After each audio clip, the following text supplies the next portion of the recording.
The way you play games is the way you live your life. I need you to understand that before we go any further, because this isn't a video about gaming. This is about the architecture of your self-worth and how a ranking system taught you to measure it. My first games weren't about fun, they were about winning. And I didn't know those were supposed to be different things. Difficulty sliders felt like moral tests. Easy mode was for people who didn't care enough to be good. Normal was acceptable. Hard was proof you mattered. Losing wasn't information. It was failure. And restarting wasn't curiosity. It was shame management. You'd reset before anyone could see you struggle. Fun was something you earned after proving competence, and you rarely got there. Then I found competitive PvP, and it gave me something no single-player game ever could. A clean, brutal hierarchy.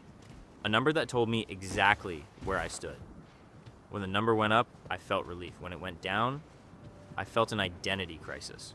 Your mood for the entire day hinged on whether you won your last match. You didn't ask, did I enjoy that? You asked, did I perform? Teammates stopped being people. They were obstacles or tools.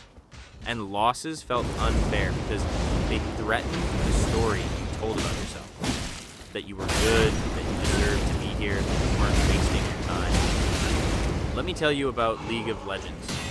I played that game for years, thousands of hours, and somewhere in the middle of it, I stopped asking myself if I was having fun. Because the answer didn't matter anymore. What mattered was the rank, gold, platinum, diamond. These weren't just tiers, they were identities, they were proof. When someone asked what I did in my free time, I didn't say I played League. I said I'm diamond, like it was a job title. Like it meant something about who I was as a person. I would boot up the game already anxious, already running the mental math. If I win 2, I can afford to lose 1. If I lose this one, I need to win the next 3 to stay even. The game hadn't even started, and I was already negotiating with myself. And here's the thing. I wasn't playing to enjoy the game. I was playing to not lose the rank.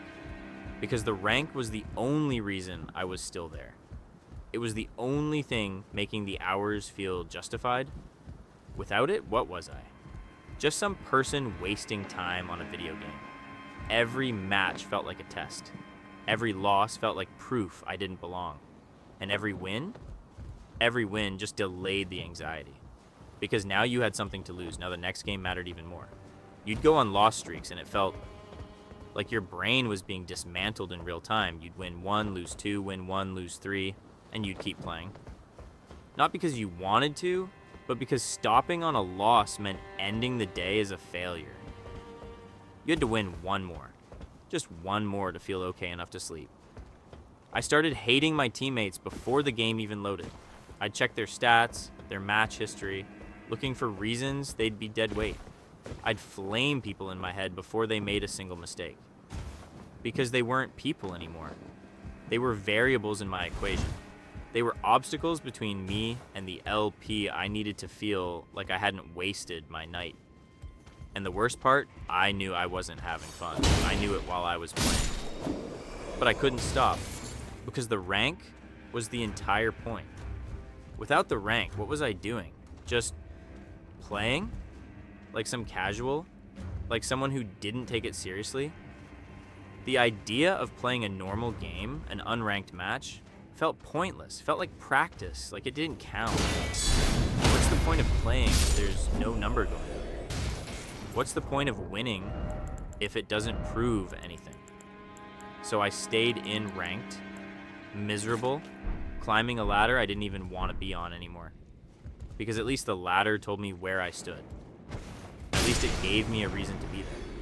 That's what competitive games do. They don't just measure skill. They replace intrinsic motivation with external validation. They teach you that the experience doesn't matter, only the outcome, that playing isn't enough, that you need proof.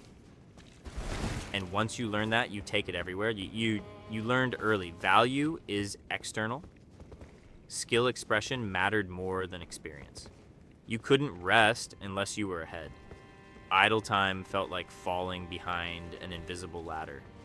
Even wins felt hollow, just temporary permission to not hate yourself. So you started speedrunning life, rushing through tutorials, in games and in real life, skipping dialogue, skipping cutscenes, skipping feelings, always optimizing routes instead of inhabiting moments. You min-maxed your existence.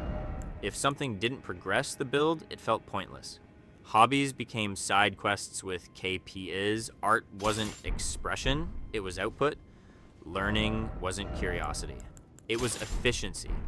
Burnout felt like a personal bug, not a system flaw. Rest felt undeserved unless it was justified by exhaustion. And then you took it further. You started comparing timelines like ranked ladders. Friends' success felt like elo loss. Social media became an endless leaderboard. You couldn't just be happy with people. You had to be above or below them. You internalized competition even where none was required. Emotional PvP. Here's the quiet damage they don't tell you about. You forgot what play felt like. Games stopped being worlds and became mirrors. You chased mastery to avoid feeling small. Losing your edge felt like losing yourself. You were good at games, but you were bad at being present. And then one day, you realized something. The most optimized playstyle wasn't fun. It was empty. You weren't addicted to games. You were addicted to measurement. You didn't hate losing. You hated being unranked as a person. The system worked perfectly. It just wasn't built for humans. You can't outskill a system designed to extract self-worth. Unranked modes feel scary because they remove identity.